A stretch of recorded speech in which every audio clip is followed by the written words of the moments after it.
So before we go ahead to the next question, ये हमारा कल का क्वेश्चन था, if you remember, क्योंकि क्वेश्चन गलत था तो आंसर मैच नहीं होने वाला था, तो हमने क्वेश्चन में एक चेंज किया था यहाँ पे और दूसरा चेंज करना था यहाँ पे, वो कर लो। और ऐसे क्वेश्चन आते रहेंगे, थोड़े बहुत मिस प्रिंट्स होते रहते हैं, तो some corrections will always be made. एक क्वेश्चन मैंने आपको असाइनमेंट दिया था, वो भी उसमें भी करेक्शंस है, तो वो क्वेश्चन मैं डिस्कस करूंगा बाद में। I have given you one question assignment, if you remember, तो that we will discuss later. तो थोड़े थोड़े करेक्शंस है, होते रहेंगे। अगला क्वेश्चन, क्योंकि देखो अगर क्वेश्चन गलत है ना तो दो चीजें होती है, या तो मैं ऑप्शन चेंज कर दूं to match the answer with the given question, या तो फिर मैं क्वेश्चन में करेक्शन कर लूँ टू मैच द आंसर। दोनों में से एक चीज होगा, तो I will have to either correct the option, I will have to correct the question. Next question, question number 9, good question, simple question. Ray of light is incident, ray of light is incident at glass water interface. तो ये नीचे glass है, इधर water है, ये glass water interface मतलब surface which separates glass and water, this is interface. So this surface separates glass and water, तो ये ग्लास वाटर इंटरफेस हो गया। एट एन एंगल आई, तो यहाँ पे आई एंगल पे इंसिडेंट हुआ है light. It emerges finally parallel to the surface of water. तो ये जो लाइट है, it is going from glass to water, glass is denser, water is rarer, denser to rarer, it bends away from normal. तो away from normal bend होके फिर water air interface पे आया और फाइनली वो वाटर सरफेस को parallel गया। तो देखो यहाँ पे बेंडिंग हुआ है and angle of refraction is 90 degree. Good, then the value of refractive index of glass would be, NG मतलब रिफ्रैक्टिव इंडेक्स ऑफ ग्लास। तो तुमको refractive index of glass find करना है। This is a simple question, ज़्यादा difficult नहीं है ये। तो what you have is glass, यहाँ पे है ग्लास, मान लेते हैं ग्लास है, दिस इज ग्लास, उसके ऊपर एयर वाटर है और वाटर के ऊपर एयर है। So that's what it is like, ऐसा है। ओके तो नीचे है, यहाँ पे ये है ग्लास, ये है वाटर और यहाँ पे है एयर। तो मैं एक काम करता हूँ, यहाँ पे नॉर्मल ड्रॉ कर देता हूँ। So I draw normal here, then I draw normal over here also. एक रे ऑफ लाइट है, there is a ray of light which is travelling something like this, ऐसा आया। It is travelling from denser to rarer, it bends away from normal bend होके somewhere over here, यहाँ पे आके उसने strike कर दिया। ओके, अवे फ्रॉम नॉर्मल दिखना चाहिए ना, नहीं दिखा है, अवे फ्रॉम नॉर्मल दिखाना पड़ेगा, कोई बात नहीं। I show it away from normal something like this. अब ठीक है, ये एंगल ऑफ इंसिडेंस क्या था, आई। गुड, और फिर इस सरफेस पे it is going something like this. तो ऊपर के सरफेस पे मतलब वाटर एयर इंटरफेस पे इट इज ग्रेजिंग, तो एंगल 90 बना। आपको पूछा क्या, आपको पूछा what is refractive index of glass, and if you look at the options in terms of I भी दिया है। तो ऐसे ऐसे केसेस में करना क्या होता है, ऐसे केसेस में आपको दो बार स्नेल्स लॉ अप्लाई करना है, एक बार ग्लास वाटर इंटरफेस पे, एक बार वाटर एयर इंटरफेस पे। तो जब मैं ग्लास वाटर इंटरफेस पे अप्लाई करूंगा तो मैं इस एंगल को फिलहाल थीटा मान लेता हूँ, टेम्पररी, एट एस थीटा। अगर ये थीटा तो ये भी कितना है, थीटा है। क्यों थीटा है, अल्टरनेट। तो at glass water interface, at glass water interface apply Snell's law, तो आ जाएगा refractive index of glass into sine of, sine क्या, I, equals to refractive index of water sine of theta. Equation number 1, mu G sine I equals to mu W sine theta. ये आ गया आपका कहाँ से, ये आ गया आपका ग्लास वाटर इंटरफेस से। At water air interface, at water air interface, water air के इंटरफेस पे वापस से एक बार स्नेल्स लॉ लगेगा। तो क्या आएगा, mu water sine theta, mu water sine theta equals to mu air sine 90, क्योंकि उधर कितना एंगल बना, 90, right. Equation number 2, from 1 and 2, from equation number 1 and 2, equation number 1 के according mu G sine I is mu W sine theta, लेकिन mu W sine theta क्या है, mu A sine 90। मतलब इसका मतलब क्या हो गया, इसका मतलब ये हो गया कि mu G sine I equals to mu A sine 90, mu A sine 90। Mu G को एन जी बोला है, एन जी बोला है ना, एन जी, यस। तो ठीक है, तुमको फाइंड म्यू जी करना है, साइन आई इक्वल टू ये कितना है 1, ये कितना है 1, तो it is mu G 1 upon sine I, 1 upon sine I हो गया। Refractive index of glass is 1 upon sine I, which is option number B.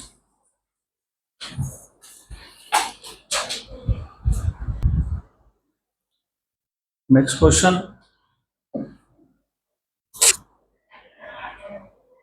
अगला क्वेश्चन,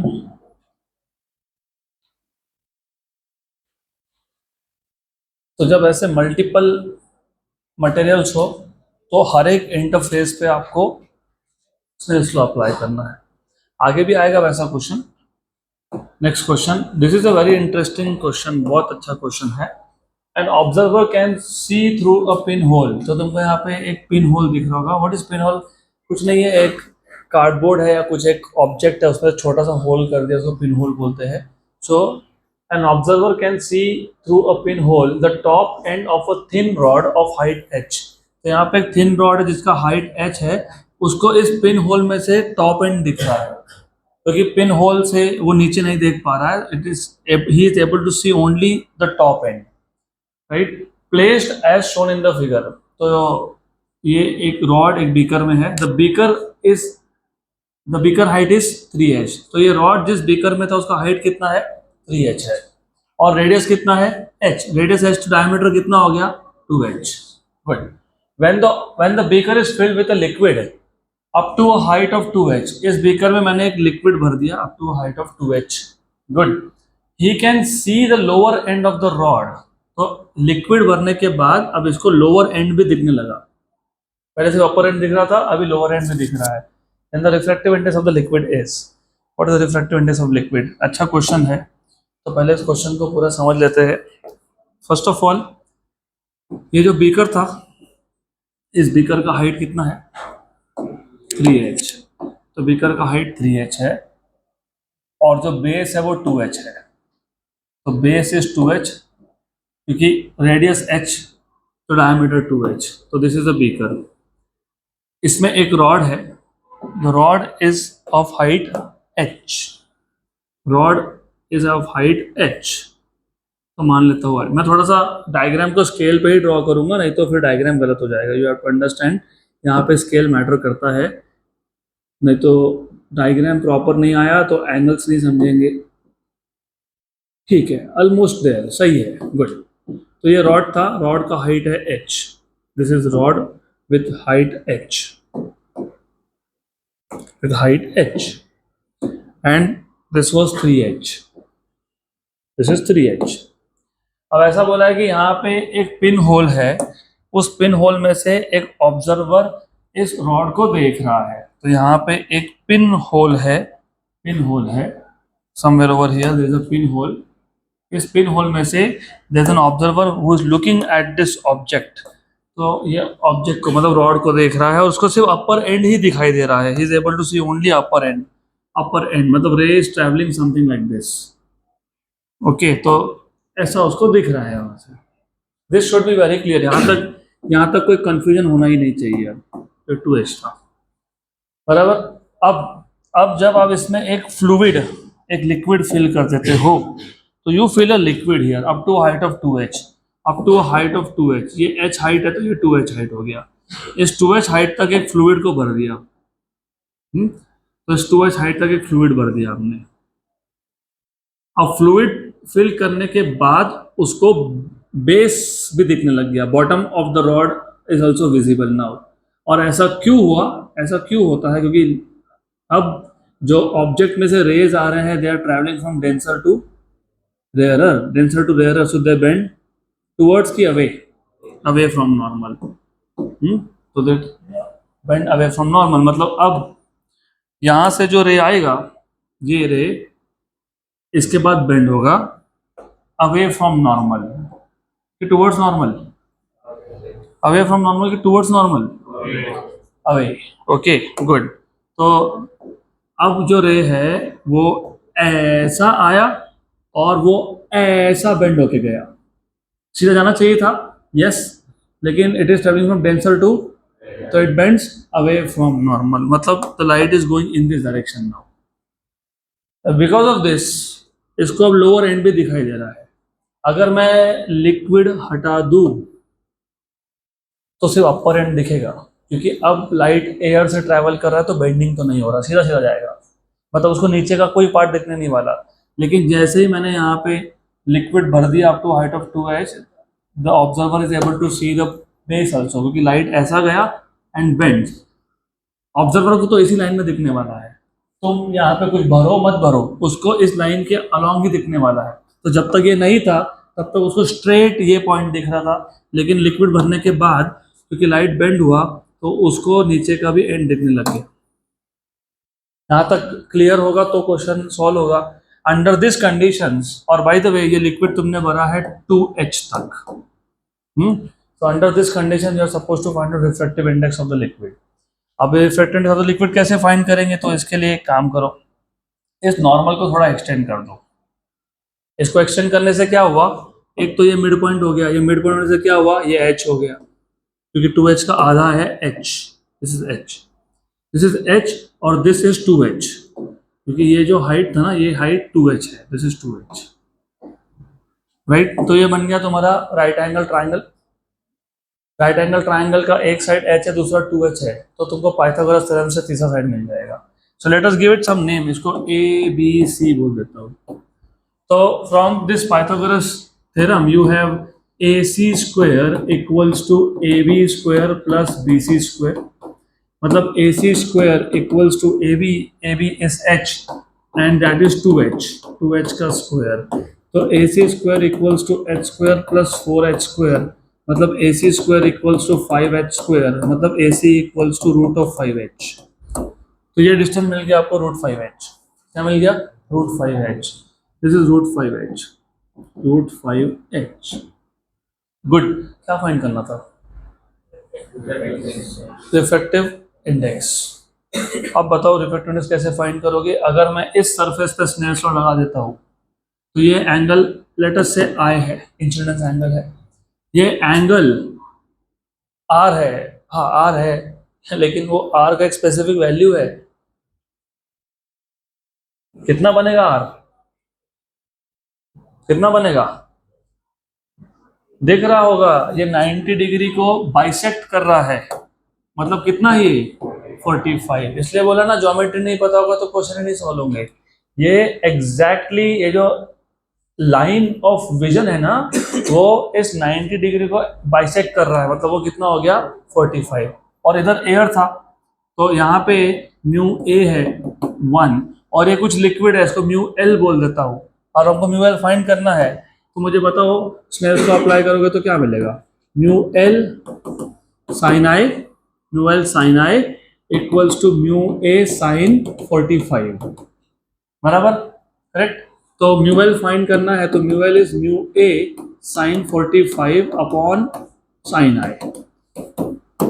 म्यू ए की वैल्यू तो 1 है, एयर की तो वैल्यू 1 हो गई। साइन 45 1/√2 होता है कि नहीं, yes. Sine I, look at this diagram, sine is opposite side upon hypotenuse, तो sine I is opposite upon hypotenuse, opposite is AB, hypotenuse is AC, तो ये हो गया AB अपॉन AC, AC गया ऊपर, तो since sine I was opposite side upon hypotenuse, right, तो ये हो गया आपका mu L equals to 1/√2। How much is AC, अभी फाइंड किया था तुमने, root 5h, root 5h। What is AB, h, AB is h, तो हो गया कैंसिल, यस। तो म्यू एल कितना हो गया, under root of 5/2, under root of 5/2, option number B. Verify कर लो, चेक, बी है ना 10th, हाँ कि ना, हाँ। नेक्स्ट क्वेश्चन, अगला question,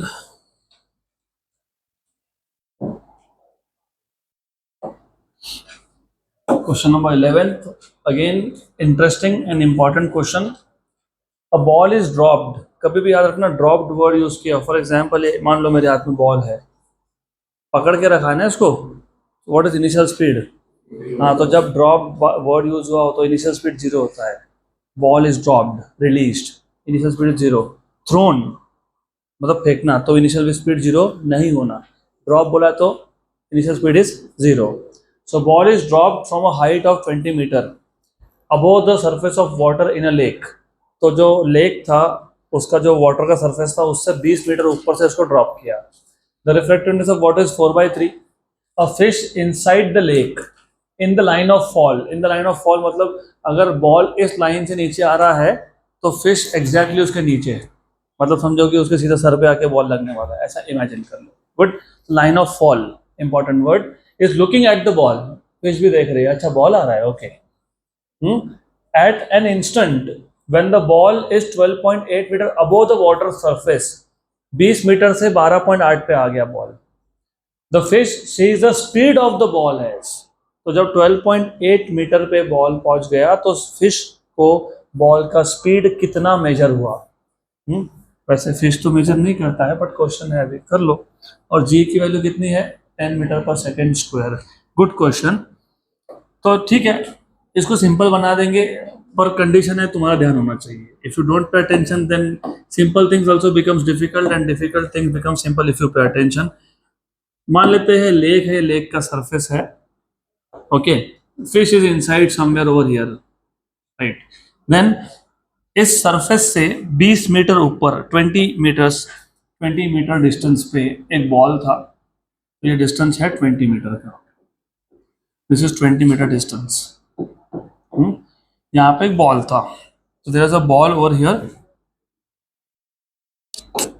there is a ball over there, उस बॉल को हमने ड्रॉप कर दिया, रिलीज कर दिया, तो रिलीज कर दिया। सबसे पहले फिश को स्पीड कितना मिलता है, क्या मिलता है बाद में देखेंगे, पहले तो तुमको पता होना चाहिए कि 12.8 मीटर मतलब लगभग समवेयर ओवर हियर, क्योंकि 20 का आधा 10 से थोड़ा ऊपर, मतलब इस पॉइंट पे, इस पॉइंट को x बोल देता हूँ, इस पॉइंट पे स्पीड है कितना रियलिटी में वो देखो पहले, व्हाट इज u 0, और यहाँ पे स्पीड निकालना है तो फाइनल स्पीड निकालना है। How do you find out final speed, kinematics से इक्वेशन नहीं पता, v equals to u plus 80 नहीं लगेगा क्योंकि टाइम नहीं पता, v square equals to u square plus 2as, और अब अगली बार से, इस बार ठीक है तुमने बोला, नेक्स्ट टाइम से directly v equal to under root of 2gh, क्यों, क्योंकि v square equals to u square plus 2as, ठीक है, u कितना था 0, a क्या है g है, क्योंकि एक्सेलरेशन क्यों हो रहा है बिकॉज ऑफ ग्रेविटी, तो a इक्वल टू g है, और s इक्वल्स टू h है, where h is the distance covered, right, तो v square equal to 2gh है, तो v कितना है अंडर रूट ऑफ 2gh, तो अगली बार से directly under root of 2gh, condition एक है कि u की वैल्यू 0 होनी चाहिए, इनिशियल स्पीड शुड बी 0, अगर इनिशियल 0 नहीं है तो under root of u square plus 2gh, क्योंकि u 0 है तो रूट ऑफ 2gh है, तो v equals to under root of 2 into g is 10 into h is how much, अरे 20 में से 12.8 गया तो 7.5 कैसे हो गया, 7.2 पक्का, 7.2, तो ये h आया, दिस h इज 20 माइनस 12.8, क्योंकि ये डिस्टेंस कितना था 12.8, तो h is equals to 20 minus 12.8, तो 7.2, 7.2 इंटू 10 इज 72 इंटू 2 इज 144, 144 का रूट इज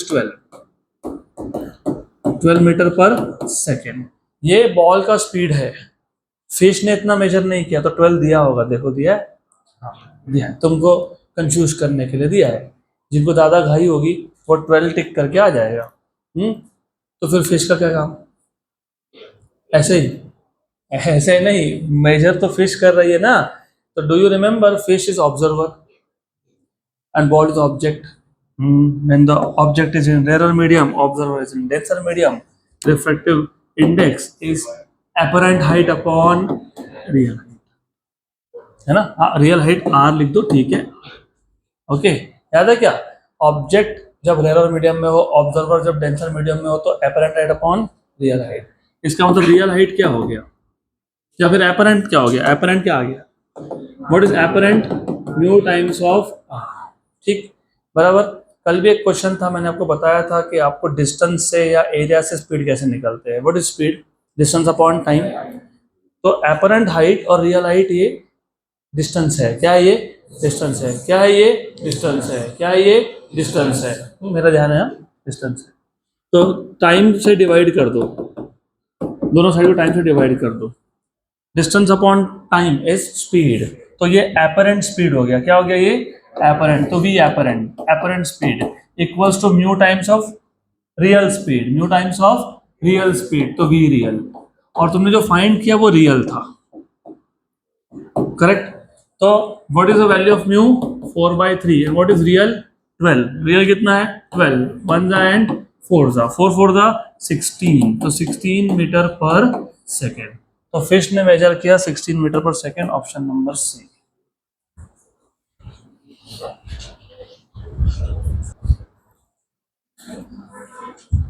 नेक्स्ट क्वेश्चन, अगला क्वेश्चन डन। तो अभी अगला क्वेश्चन, इस पे कुछ ज्यादा ही अटेंशन देना पड़ेगा, फोकस रखना पड़ेगा। क्वेश्चन इजी है लेकिन कंफ्यूजिंग है, इसलिए थोड़ा सा ज्यादा ध्यान चाहिए। A container is filled with water. तो एक कंटेनर है it is filled with water और रिफ्रेक्टिव इंडेक्स इज 1.33। ये रिफ्रेक्टिव इंडेक्स की वैल्यू प्रिंट होनी चाहिए थी, यहाँ पे म्यू प्रिंट होना चाहिए था। Okay anyways, up to a height of 33.25 centimetre. तो कंटेनर में वाटर है, वाटर का हाइट है 33.25 centimetre. A concave mirror is place 15 centimetre above the water level. तो वाटर लेवल से 15 सेंटीमीटर ऊपर एक कॉन्केव मिरर है। And the image of an object place at the bottom, there is an object which is place at the bottom. So the उसका image बनेगा, उसका image बनेगा, concave mirror बनाएगा। So the image of an object placed at the bottom is formed 25 centimetre below the water level। तो एक object था जो bottom पे था, बॉटम पे था, उसका इमेज 25 सेंटीमीटर बना below, below the water level, और दिया भी है 25 सेंटीमीटर, मतलब यहाँ पे कहीं पे उस ऑब्जेक्ट का इमेज बना, somewhere over here. Okay, the focal length of the mirror is. Question समझ में आया? नहीं, इजी क्वेश्चन है। एक कंटेनर है, कंटेनर के अंदर लिक्विड है विच इज़ वाटर, और वाटर का हाइट 33.25 सेंटीमीटर है। उस वाटर के सरफेस से 15 सेंटीमीटर ऊपर एक कॉन्केव मिरर है, और उस बॉटम, उस कंटेनर के बॉटम पे एक ऑब्जेक्ट है। इस ऑब्जेक्ट का जो ऑब्जेक्ट यहाँ था, ऑब्जेक्ट यहाँ था, इस ऑब्जेक्ट का मिरर ने इमेज बनाया। कहाँ बनाया? 25 centimetre below, 25 centimetre below the water level. आपको पूछा फोकल लेंथ बताओ मिरर का, राइट। तो क्वेश्चंस को टैकल कैसे करना, इट इज नॉट डिफिकल्ट। ये थॉट निकाल दो दिमाग में से कि मुश्किल है, मुश्किल नहीं है। सिर्फ तुमको तुम्हारा थॉट प्रोसेस को फोकस करना पड़ेगा। फोकल लेंथ चाहिए मिरर का। Do you remember any formula which tells you focal length of mirror? 1/f equals to 1/v plus, minus नहीं, माइनस लेंस का होता है 1/v प्लस 1/u। मतलब बेसिकली मुझे अगर फोकल लेंथ चाहिए तो मुझे v और u चाहिए। मेरे पास v की वैल्यू और u की वैल्यू अगर मिल जाती है तो क्वेश्चन सॉल्व हो जाएगा। What is the value of, what is the value of u और v, what ever it is, u v जो भी तुम बोल रहे हो वो। जस्ट अ मिनट, हाँ ओके। हाँ तो बताओ what is the value of v? 20, 25, 25 गलत। क्यों 40? मिरर से, तो 25 प्लस 15 मतलब 40, गलत। ये भी गलत। क्यों बताता हूँ, पहले तो ये समझ लो, v बाद में देखते हैं, पहले u देख लेते हैं। u object distance. What is object distance? Object distance is 33.25 plus plus 15, ये भी गलत। क्यों? अब इमेजिन, मिरर को 2 मिनट के लिए भूल जाओ, भूल जाओ, भूल गए मिरर। तुम सोचो तुम ऑब्जर्वर हो, तुम ऑब्जर्वर हो, ऑब्जेक्ट डेंसर मीडियम में है, इट अपीयर्स रेस्ड। तो तुमको रेस दिखेगा तो मिरर को भी रेस दिखेगा। मतलब ऑब्जेक्ट डिस्टेंस तुमको पहले फाइंड करना पड़ेगा, दैट इज एपरेंट डेप्थ। तो तुमको जो ऑब्जेक्ट डिस्टेंस है ना, that will be apparent depth, पहले ये पता होना चाहिए। This is apparent depth. और एपरेंट डेप्थ कैसे निकालते हो? इफ यू रिमेंबर, अगर ऑब्जेक्ट डेंसर मीडियम में हो, ऑब्जर्वर रेयर मीडियम में हो, तो real depth upon apparent depth is refractive index. तो what is apparent depth? Real depth upon refractive index. बराबर? पक्का? श्योर? तो ये मिल जाएगा आपको real depth upon refractive index. हाँ कि ना? हाँ, तो पता होगा मेरे को भी what is the real depth. What is real depth? अरे रियल डेप्थ कितना है? 33.25 प्लस 15, ये रियल डेप्थ है फ्रॉम द मिरर। बराबर? हाँ कि ना? हाँ। तो object distance is real depth. What is real depth? 33.25 plus 15 upon refractive index कितना है? 1.33। तो ये कितना हो गया? 48.25 अपॉन 1.33, राइट? 1.33 को तुम 4/3 मान लो, चलता है, कोई दिक्कत नहीं है। इसको सॉल्व करना है तो कैलकुलेटर से भी कर ले सकते हैं, कोई प्रॉब्लम नहीं है ये। और बाद में मैं माइनस लिखने वाला हूँ, 48.25 डिवाइडेड बाय 1.33 कितना आ गया? 36.27। तो 36.27 है ये। तो u इक्वल्स टू 36.27। इसको हम लोग माइनस करेंगे बाद में। माइनस क्यों किया? अभी ऑब्जेक्ट लेफ्ट में होता तो क्या लेते हो? माइनस। यहाँ पे ऑब्जेक्ट नीचे है, नीचे, बिलो मतलब माइनस, अबो मतलब प्लस। तो इसको मैं माइनस बाद में करूंगा, फिलहाल नहीं कर रहा हूँ। ये हो गया ऑब्जेक्ट डिस्टेंस। इमेज कहाँ बना था? इमेज कहाँ बना था? 25 सेंटीमीटर बिलो द वाटर। लेकिन इमेज भी तो शिफ्टेड दिखेगा ना। जब ऑब्जेक्ट ही शिफ्टेड दिख रहा है तो इमेज भी शिफ्टेड दिखेगा। तो तुमको अब इमेज के लिए भी वैसा करना पड़ेगा। तो इमेज के लिए भी image distance will be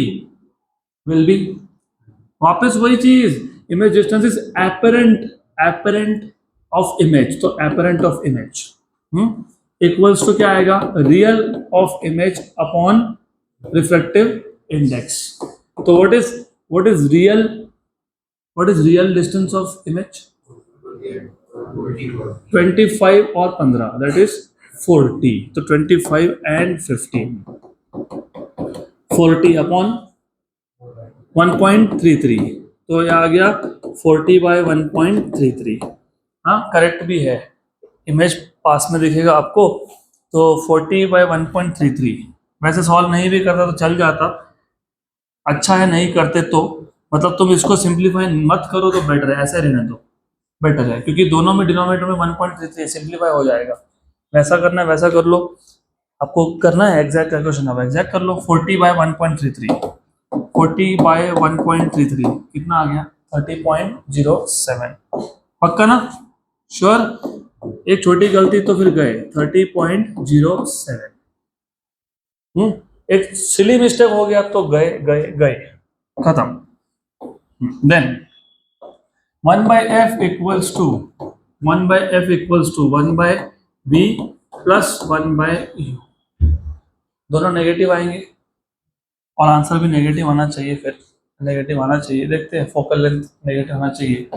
1/f equals to -v और ये भी -u। तो ये हो जाएगा 1/f equals to -1/v plus 1/u। 1/f equals to minus, what is 1/v? What is v?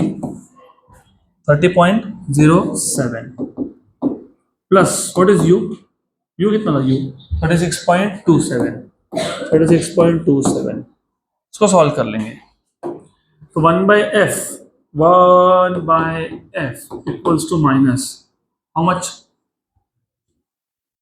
एक काम करो, इसको 36.3 मान लो और ये 30.7 कर लो। 36.3 में 0.7, 37 और 30, 37 और 30, 67।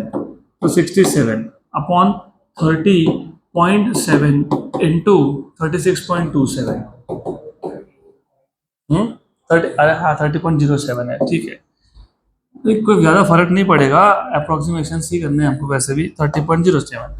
तो ठीक है 30.07 है ना, तो वो 36.3 मान लो, 36.3 और 30 मान लो, तो कितना हो गया 66.3।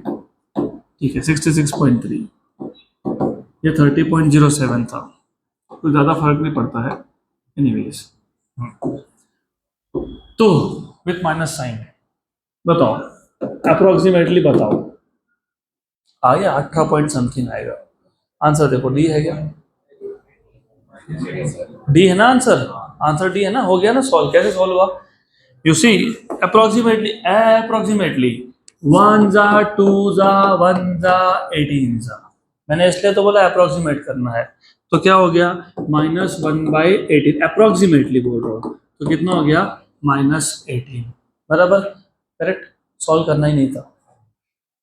कॉनकेव है, कॉनकेव कॉनकेव फोकल नेगेटिव होता है, एक ही नेगेटिव देके रखा है।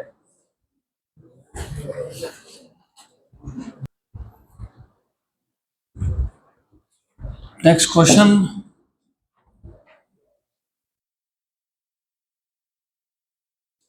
अगला question, good. Do you remember, मैंने अभी थोड़ा टाइम पहले बताया कि जब जब रे ऑफ लाइट एक के बाद एक दूसरे मीडियम से पास हो, one medium other medium other medium other medium, तो हर एक इंटरफेस पे क्या अप्लाई करते हैं, स्नेल्स लॉ। अभी मैं एक बार मैं बताता हूँ, इसके बाद से तुम डायरेक्ट शॉर्टकट ट्रिक यूज कर लेना। A ray of light passes through 4 transparent media with refractive indices mu1, mu2, mu3, mu4 as shown. The surface of all media are parallel, तो चारों मीडिया के जो सरफेस है पैरेलल है। If the emergent ray CD, तो ये emergent ray CD जो दिख रहा है आपको, is parallel to the incident ray AB, incident ray AB, इसका मतलब डेविएशन नहीं हुआ। इंसिडेंट रे और emergent ray जब पैरेलल जाता है तो there is no deviation, याद रखना, देयर इज नो डेविएशन। इसका मतलब इनिशियल एंगल और फाइनल एंगल सेम बनता है। जब एक स्लैब से पास हो, याद है कि आपको एक स्लैब से पास हो तो दो सरफेस पर रिफ्लेक्शन हुआ था, फिर हमने लैटरल शिफ्ट निकाला था, हमने लैटरल शिफ्ट में बोला था कि the emergent ray goes parallel to the original direction, तो डेविएशन नहीं हुआ। और डेविएशन नहीं होना का और एक मतलब भी होता है, तो समझेगा क्या मतलब होता है। तो बेसिकली ऐसा है कि आपके पास टोटल 4 मीडियाज है, 4 मीडिया, तो 4 मीडियम है। पहले का रिफ्लेक्टिव इंडेक्स mu1 है, दूसरे का mu2 है, सो ऑन सो फोर्थ, तो 4 मीडियम है। ये एक हो गया, यहाँ पे दूसरा है, एंड देन तीसरा है, एंड देन चौथा है। डजंट मैटर, थिकनेस मैटर नहीं करता, does not matter, thickness same है नहीं है, doesn't matter really. mu1, mu2, mu3 and mu4, right. तो एक रे ऑफ लाइट है, वो AB ray of light incident हुआ, it is going from one media to another and they are showing that it is bending towards the normal, away from normal doesn't matter really, ठीक है। तो ऐसा bend हुआ, फिर उसके बाद बताया it is moving again towards normal, and then lastly they are showing it is bending away from normal, ऐसा। और जो फाइनल रे था CD एमर्जेंट रे, और ये जो रे है AB incident ray, they are parallel होने का मतलब ये भी हो जाता है कि बाय द वे मैं यहाँ पे नॉर्मल ड्रॉ करूंगा, यहाँ पे नॉर्मल ड्रॉ करूंगा, यहाँ पे नॉर्मल ड्रॉ करूंगा, राइट। तो अगर ये एंगल थीटा है, ये थीटा है, तो ये कुछ एक एंगल होगा, कुछ होगा R, ये R होगा तो ये भी R होगा, क्यों अल्टरनेट। ये R है तो इसको कुछ बोल देते हैं R डैश, ये R डैश है तो ये भी कौन है R डैश, कौन है ये R डैश, और ये कौन है E, कौन है ये E। लेकिन जब AB और CD पैरेलल हो तो E ही थीटा होता है, E क्या होता है, थीटा होता है, बराबर, गुड। तो अब अगर मैं चारों इंटरफेस पे स्नेल्स लॉ, 3 इंटरफेस मतलब स्नेल्स लॉ अप्लाई करूं, पहले इंटरफेस पे अप्लाई करूं तो क्या मिलेगा, mu1 sine theta equals to mu2 sine R। दूसरे पे करूंगा तो क्या मिलेगा, mu2 sine R equals to mu3 sine R dash. और तीसरे पे करूंगा तो क्या मिलेगा, mu3 sine R dash equals to mu4 sine E, फिलहाल तो E, E equal to theta बाद में कर लेंगे, राइट। तो पहले दो इक्वेशन से तुमको क्या मिला, क्या मिल गया, क्या मिल गया, अरे इक्वेशन नंबर 1 और 2 से क्या मिल गया, from 1 and 2 you get mu1 sin theta equals to mu3 sin r dash। मतलब पहला और दूसरा इक्वेशन पहले मीडियम को और तीसरे मीडियम को कनेक्ट कर रहा है, पहले को और तीसरे को कनेक्ट कर रहा है, इक्वेशन नंबर 3 और इक्वेशन नंबर 4। और फ्रॉम 3 and 4 क्या मिल गया, फ्रॉम 3 and 4 क्या मिल गया, mu1 sin theta equals to mu4 sin e। मतलब पहला और आखिरी कनेक्ट हो गया, बराबर, पक्का, श्योर। इसका मतलब तुमको पता है, अगली बार से सब नहीं करना। इसका मतलब ये होता है कि जब लाइट एक मीडियम से दूसरे मीडियम से तीसरे मीडियम से चौथे मीडियम में जाए तो हमेशा product of mu sign theta constant होता है, कांस्टेंट होता है ना। यू रिमेम्बर मैंने आपको बोला था, अगर ऐसा है तो इसका मतलब ये है mu1 sin theta 1 equals to mu2 sin theta 2 equals to mu3 sin theta 3 equals to mu4 sin theta 4 equals to mu5 sin theta 5। वो तो हमने अभी शो कर लिया, तो अभी तो शो किया तुमने ये। तो नेक्स्ट टाइम से जब इंटरफेसेस चेंज हो, मतलब ray travels from one to another to another to another, क्या लिखोगे, mu sin theta equals to constant. तो मुझे अगर 100 मीडियम दिए 100, मुझे पहले और 10वें को कनेक्ट करना है, तो मैं क्या लिखूंगा, mu1 sin theta 1 equal to mu10 sin theta 10। Direct formula बन गया, होगा ना कनेक्ट, यस। अब इन्होंने बोला है that the rays are parallel, तो जब ए बी रे और सी डी रे पैरेलल हो उस केस में पता है, उस केस में एंगल भी सेम बन जाता है, तो थीटा इज आल्सो कांस्टेंट। तो याद रखना, थीटा कांस्टेंट हो जाना मतलब ई की वैल्यू थीटा हो जाना अकॉर्डिंग टू दिस। तो ई और थीटा सेम हो गया, तो साइन थीटा कैंसल, मतलब क्या बचा, mu1 equal to mu4, right. इसको यहाँ लिखोगे, अगर थीटा कांस्टेंट है, थीटा कांस्टेंट है तो ये भी कांस्टेंट है, तो यहाँ से क्या मिल जाएगा आपको, mu equals to constant upon sine theta, constant upon another constant is another constant, मतलब म्यू इक्वल्स टू कांस्टेंट। जब म्यू इक्वल्स टू कांस्टेंट हो तो mu1 इक्वल्स टू क्या बन गया, mu4। हो गया सॉल्व। या तो ये मेथड यूज कर लो, ये सिंपल है, लेकिन कंफ्यूजन हो तो फिर इस पे आ जाओ। ये जो मेथड थोड़ा सा लेंदी है बट इजी है, क्योंकि जब रेस पैरेलल थे तो ई और थीटा की वैल्यू क्या थी, सेम, और सेम ही बनती है वो, सेम ही बनती है वो। तो ये और ये क्या हो गया, कैंसिल। तो mu1 इक्वल टू क्या हो गया, mu4 हो गया, mu1 equal to mu4, mu1 equals to mu4, मतलब ऑप्शन नंबर डी करेक्ट। अभी भी जिनको कंफ्यूजन है कि ऐसा कैसा सेम बना, तो एक काम करो, ये जो रे है ना, ये रे इसको इधर रखो, इधर रखा क्या, इधर, हाँ रखा इधर, yes. You know vertically opposite angles are equal, तो ये एंगल कितना बनेगा, इसके लिए जब रे ए बी और वो पैरेलल हो तो ये थीटा तो वो भी थीटा, हाँ, तो इसलिए होता है वो, डन डन।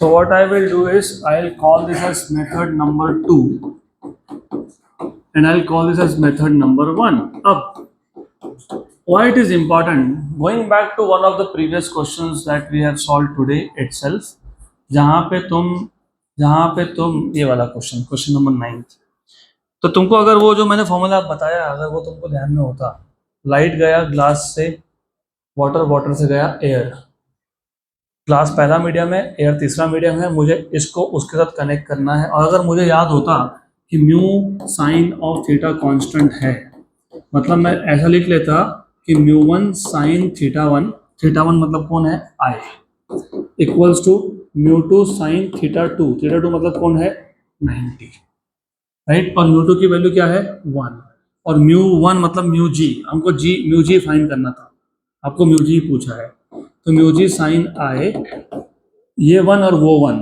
तो what is mu G, 1 by sine I, 1 by sine I, correct.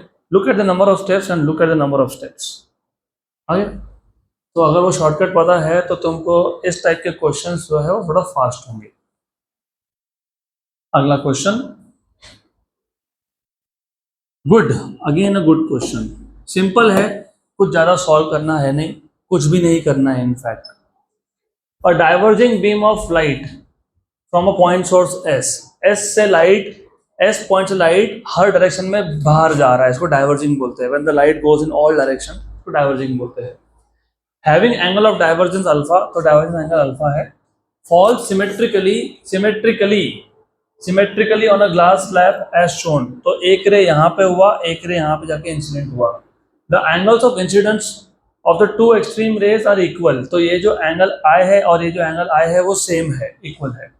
If the thickness of the glass slab is T, ये ग्लास स्लैब का थिकनेस टी है, and the refractive index is N, इसका refractive index N है, then the divergent angle, then the divergence angle of the emergent beam is, divergence angle of the emergent beam, तो जो raise बाहर निकलेंगे, emerge होंगे, उनका divergence angle क्या है। तो ठीक है, क्वेश्चन समझा देता हूँ वापस, डायग्राम से समझेगा बेटर ऑफ। हमारे पास सबसे पहले यहाँ पे ग्लास स्लैब है, this is slab with reflective index N and thickness T. तो इसका रिफ्लेक्टिव इंडेक्स था एन और इसका थिकनेस था टी, बराबर। हमारे पास एक पॉइंट सोर्स है, तो हमारे पास एक पॉइंट सोर्स है, हमारे पास एक पॉइंट सोर्स है, यहाँ पे एक पॉइंट सोर्स है एस, यहाँ से रेस डाइवर्जिंग है, तो यहाँ पे एक रे आया, just a minute I will have to find this properly. Okay, anyways थोड़ा सा एक्सटेंड कर लेता हूँ so that I can draw angles properly. अब रे यहाँ पे भी आया, रे यहाँ पे भी आया, ओके गुड। ये एक्सट्रीम रेज है, और ये एक्सट्रीम रेज में जो एंगल बना इसको क्या बोलते हो, एंगल ऑफ डाइवर्जेंस। कितना हो गया, कितना हो गया, अल्फा, अल्फा हो गया, very good. Do you remember अगर एक रे ऑफ लाइट एक ग्लास स्लैब से पास हो तो क्या होता है। लैटरल शिफ्ट नाम की चीज भूल गए, अभी आज भी बताया मैंने, भूल गए लैटरल शिफ्ट। तो क्या होता है, पहले सरफेस पे रिफ्रैक्शन होता है और दूसरे सरफेस पे भी रिफ्रैक्शन होता है, और फाइनली जो इंसिडेंट रे है और जो एमर्जेंट रे है वो क्या होता है, पैरेलल। क्या होता है वो, पैरेलल होता है ना, पैरेलल। सबसे पहले एक एक करके बात करते हैं, पहले इस रे की बात करते हैं। The ray here is travelling from which medium to which medium, rarer to denser, it should bend towards, normal, तो ऐसा बेंडिंग हुआ, yes. And at the second surface, it is travelling from denser to, it should bend, away from normal, तो ऐसा जाएगा, बराबर। और ये रे क्या होता है, पैरेलल। क्या होता है, पैरेलल। ये इंपॉर्टेंट वर्ड है, this is parallel, this and that means parallel. Similarly यहाँ पे भी क्या होगा, वही होगा, टूवर्ड्स और फिर अवे, टूवर्ड्स और फिर अवे, पक्का होगा ना ऐसा, यस, श्योर 100%, वेरी गुड। तो जो एमर्जेंट रेज है, ये एंगल ऑफ इंसिडेंस है, ये एंगल ऑफ एमर्जेंस है, जो एमर्जेंट रेज है मतलब ये वाला रे और ये वाला रे, इन दोनों का एंगल ऑफ डाइवर्जेंस कितना होगा। अगर आप ऐसा इमेजिन करते हो कि ये जो रे है ये यहां से कहीं से आ रहा है, ओके, बराबर, क्योंकि शिफ्ट तो ग्लास की वजह से हुआ। तो मैं क्या करता हूँ, एमर्जेंट रे को पीछे एक्सटेंड कर लेता हूँ, और इसके लिए भी तुम वैसा ही करते हो, ऐसा इमेजिन करते हो कि यहाँ से कहीं से आ रहा है, ऐसा इमेजिन करना पड़ेगा। तो इमेजिन करना पड़ेगा, आप कुछ नहीं कर सकते, you have to imagine,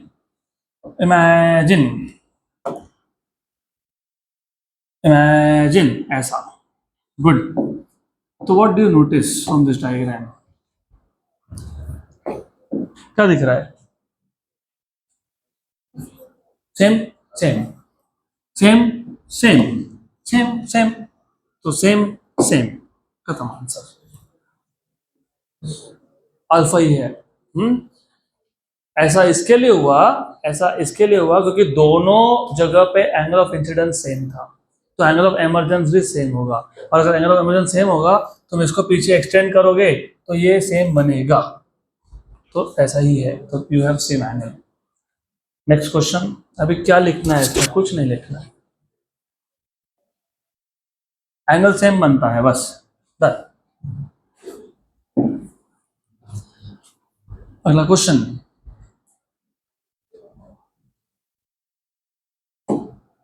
the phenomena utilised in optical fibre is, बताओ तो। Total internal reflection. Consider telecommunication through optical fibre, मतलब ऑप्टिकल फाइबर के थ्रू तुम डेटा ट्रांसमिट कर रहे हो जैसे internet. Which of the following statement is not true? सही क्या नहीं है इसमें से? ऑप्टिकल फाइबर्स में have homogeneous core with suitable cladding, of course core के ऊपर क्लैडिंग होता है, सही है। Optical fibres can be of graded reflective index, हाँ ग्रेडेड, ग्रेडेड मतलब बेसिकली कोर का रिफ्लेक्टिव इंडेक्स अलग, क्लैडिंग का अलग, तो वैसे ही होता है, अलग होता है। Yes. Optical fibres are subjected to electromagnetic interference from outside, no. बाहर ऑप्टिकल फाइबर के बाहर क्या चल रहा है, अंदर जो सिग्नल है उसको कोई फर्क नहीं पड़ता है उसका, option C. Done. Optical fibre have extremely loss transmission loss, yes देखा था हमने, लो एटेन्यूएशन रेट बोला था हमने इसको। Next question, this is good, this is simple, interesting, confusing. Where white light is incident, white light is incident on the interface of glass air, right? और light is traveling from denser to rarer, तो denser to rarer जब हो तभी तभी critical angle बन सकता है।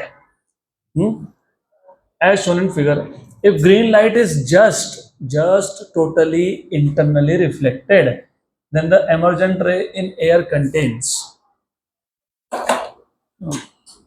Question ही नहीं समझा, समझा नहीं? अब तक तुम जब बोल रहे थे कि एक रे ऑफ लाइट है जो डेंसर से रेयर मीडियम में जा रहा है, राइट, जैसे जैसे एंगल ऑफ इंसिडेंस बढ़ेगा वैसे वैसे एंगल ऑफ रिफ्रैक्शन भी बढ़ेगा। एक एक स्टेज ऐसा आएगा जहाँ पे एंगल ऑफ रिफ्रैक्शन बन गया 90, उस केस में एंगल ऑफ इंसिडेंस को बोल दिया क्रिटिकल, ऐसा था ना? उस केस में तो मोनोक्रोमेटिक लाइट ले रहे थे, मोनोक्रोमेटिक मतलब जिसमें एक ही कलर होता है, सिंगल वेवलेंथ, सही है। यहाँ पे व्हाइट लाइट है, और व्हाइट लाइट के केस में ऐसा आपको बोला है, and you should remember, you must remember कि refractive index of the same material is different for different colours, हमने देखा था डिस्पर्शन ऑफ लाइट। तो व्हाइट लाइट इंसिडेंट हुआ, व्हाइट लाइट में से ग्रीन का जो रिफ्रैक्शन है ना, it is just totally internally reflected, मतलब ग्रीन कलर के लिए क्रिटिकल एंगल बना है। क्या बना है? क्रिटिकल एंगल, बराबर, गुड।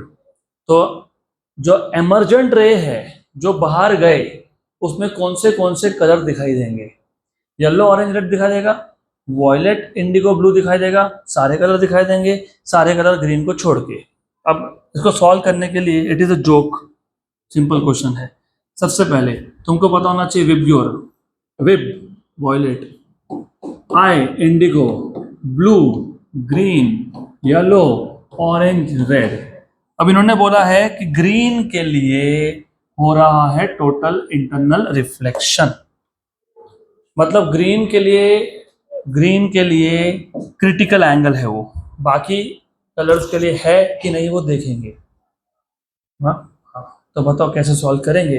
डू यू रिमेंबर, याद है क्या? 1/μ, सही है, सही है। लेकिन do you also remember mu is inverse proportional to wavelength? नहीं याद आ रहा, कैसे याद होगा? Mu equals to C by V, V is N lambda, C और एन कांस्टेंट है, तो mu is inverse proportional to wavelength, equation number 2, सही है। Sine of critical angle is inversely proportional to inversely proportional to mu, mu is inversely proportional to wavelength. इसका मतलब क्या हो गया, sine of critical angle is proportional to wavelength. पक्का, right? But do you know कि sine of critical angle is proportional to critical angle, मतलब sine of theta is proportional to theta. ऐसा क्यों? What is sine 0? 0। What is sine 30?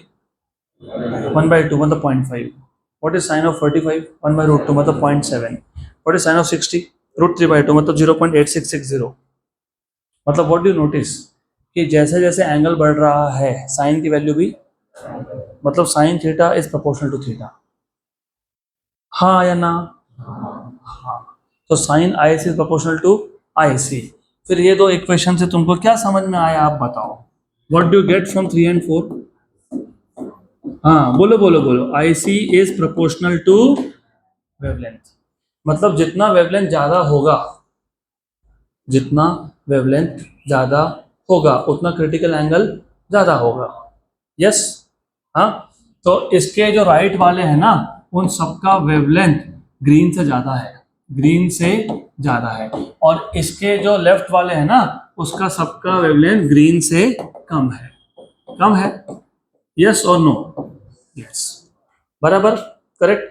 मतलब जो yellow orange red colours है उनका wavelength ज्यादा, तो उनका क्रिटिकल एंगल भी ज्यादा है। अगर ग्रीन के लिए ही क्रिटिकल एंगल बना है, किसके लिए बना है? ग्रीन के लिए। तो येलो ऑरेंज रेड का क्रिटिकल एंगल ग्रीन से ज्यादा है, राइट? इसका मतलब वो जो एंगल ऑफ इंसिडेंस था, ये येलो ऑरेंज और रेड के लिए क्रिटिकल नहीं है, उससे उससे कम है। मतलब ये तीन कलर बाहर गए कि नहीं?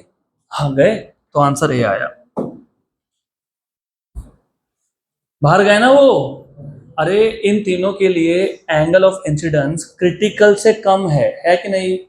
तो क्रिटिकल से कम अगर है, क्योंकि क्रिटिकल एंगल ज्यादा है, तो क्रिटिकल एंगल ज्यादा है मतलब angle of incidence for this figure is less than critical. अगर क्रिटिकल से लेस हो तो रे बाहर जाता है ना? हाँ, ज्यादा पे नहीं जाता है, कम पे जाता है। तो यहाँ जो एंगल बना इन तीनों के लिए वो क्रिटिकल से कम है। हाँ, तो फिर तीन कलर बाहर जाएंगे, बाकी नहीं जाएंगे। वॉयलेट, इंडिगो, ब्लू अंदर के अंदर रह गए, वो तीन बाहर गए। अगला क्वेश्चन,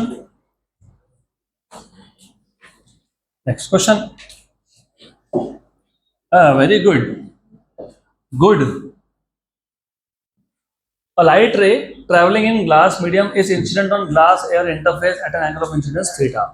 पहले बात तो क्वेश्चन जब पढ़ते हो, क्वेश्चन पढ़ते वक्त ऑप्टिक्स में ये ध्यान रखना कि लाइट कहाँ से कहाँ जा रहा है। ग्लास टू एयर मतलब डेंसर टू रेयरर। जब डेंसर टू रेयरर जाए तो TIR के चांसेस होते हैं, टोटल इंटरनल रिफ्लेक्शन के चांसेस होते हैं।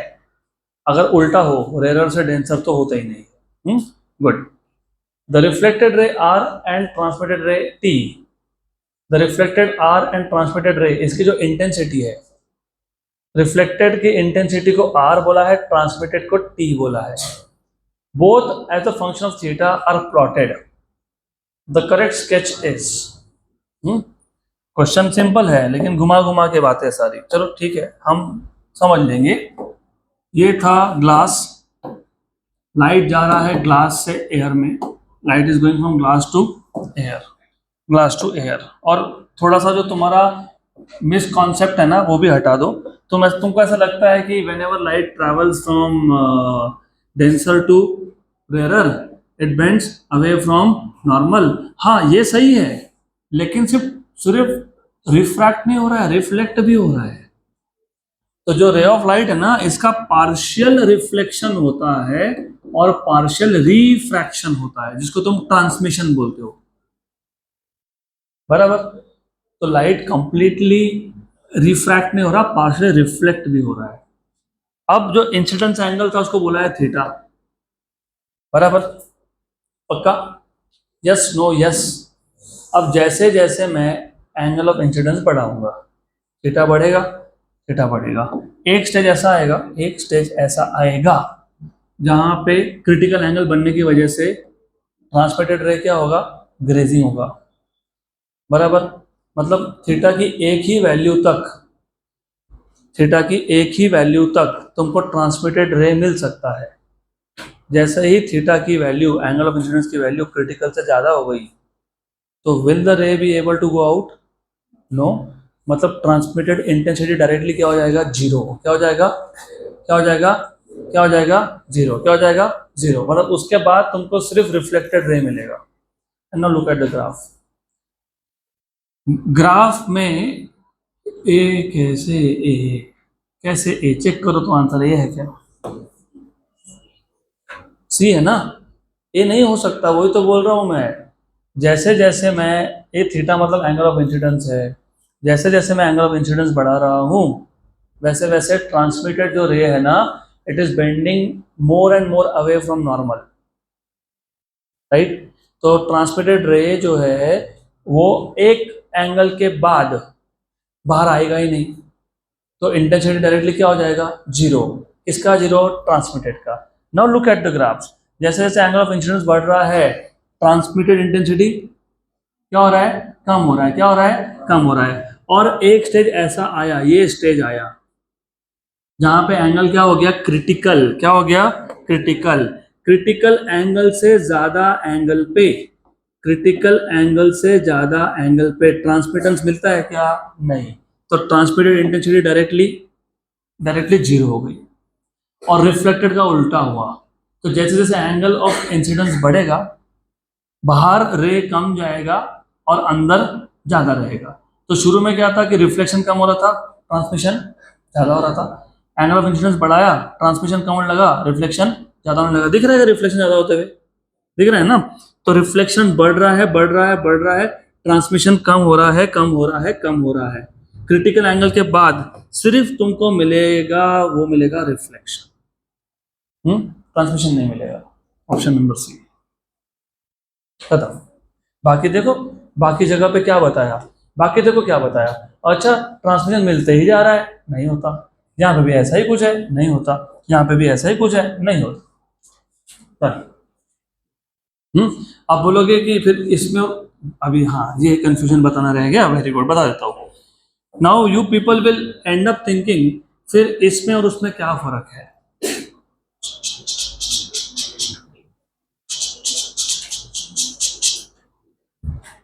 डायग्राम बी में ना ट्रांसमिशन की वैल्यू 100% दिखाई।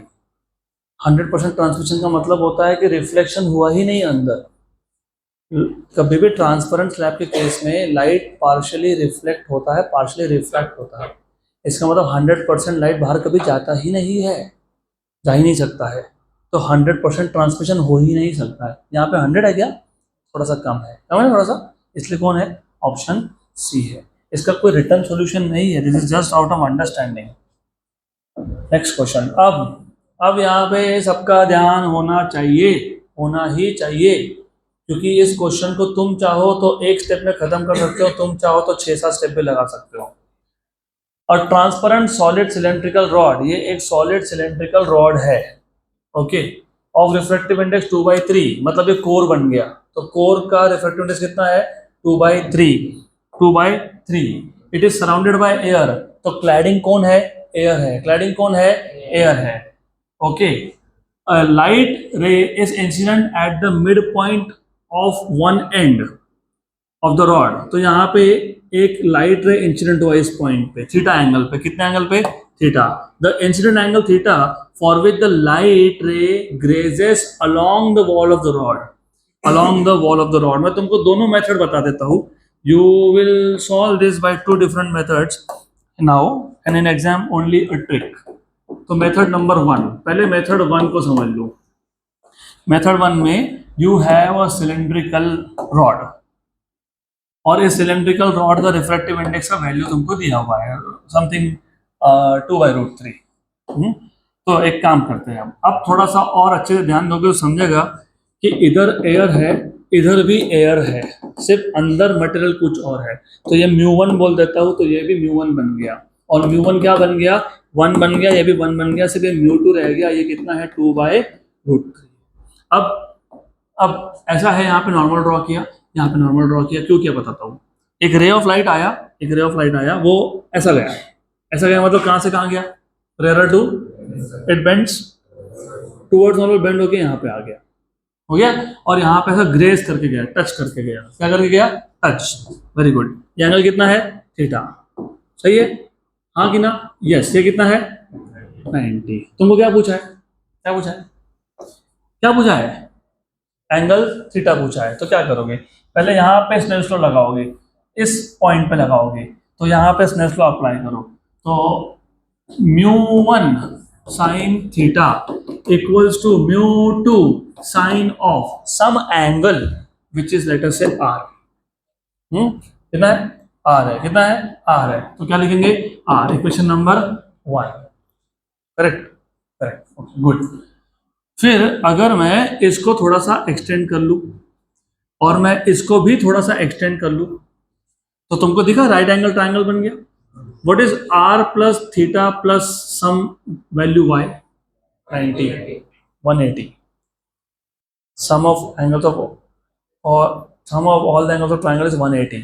तो r प्लस 90 प्लस y कितना है, 180। तो y कितना है, r plus y plus 90 is 180। तो मैंने पूछा y कितना है, वो 90 माइनस r होना चाहिए, तो 90 माइनस r।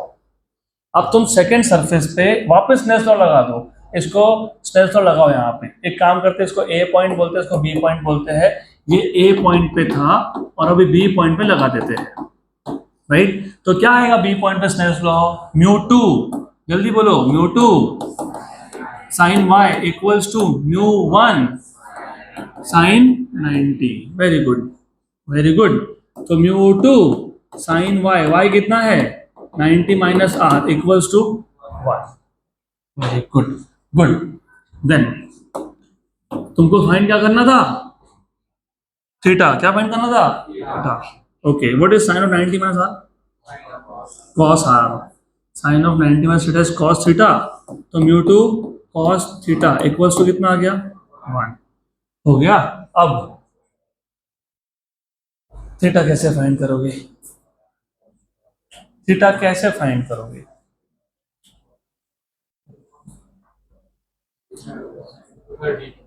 पहली बात तो ये cos r है, ये क्या है, cos r है। अब बताओ कैसे फाइंड करोगे। हाँ चलो, 1 equal to μ2 cos r, equation number 2। मैंने आपको बताया था, अरे a इक्वल टू b तो b इक्वल टू a।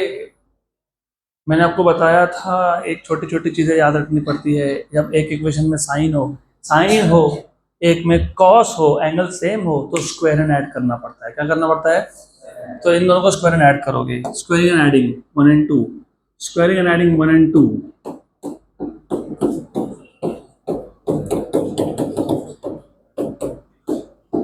करो, स्क्वायर एंड ऐड करो, और सीधा बैठो, नो वन विल सिट, ऐसा आराम से सीधा बैठो, सीधा बैठो।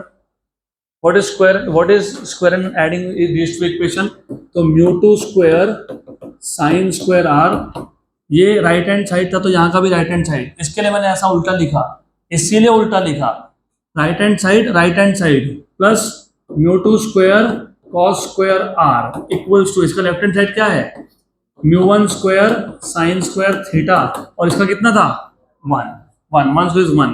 μ2 स्क्वायर कॉमन आ गया, आया क्या कॉमन, यस। तो sign square r plus cos square r, और μ1 तो 1 था ना, एयर था कि नहीं वो, तो वो 1 हो गया, साइन स्क्वायर थीटा प्लस 1। तो ये आ गया साइन स्क्वायर थीटा प्लस 1, ये 1 था, ये कितना है, 1 है, बराबर। तो μ2 स्क्वायर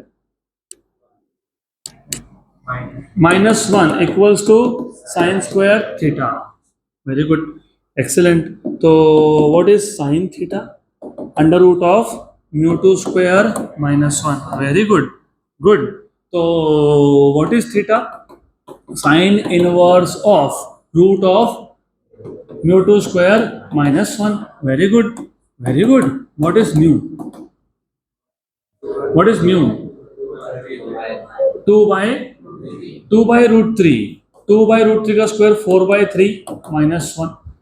तो कितना आ गया, साइन इनवर्स ऑफ 1 by, तो theta equal to sine inverse of 1 by root 3 है क्या, है। और ऑप्शन डी है, ऐसा कुछ नहीं करना था। आंसर आंसर तुम्हारा 2 स्टेप के अंदर आ सकता है। 2 स्टेप भी ज्यादा बोल रहा हूं, क्यों?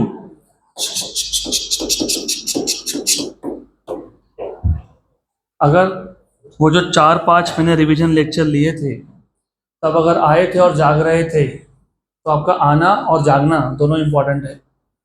मैंने आपको बोला था यहाँ पे क्रिटिकल एंगल बनने के लिए, यहाँ पे क्रिटिकल एंगल बनने के लिए ये जो एंगल है इसको अल्फा नाम दिया था, इसको बोलते हैं एक्सेप्टेंस एंगल।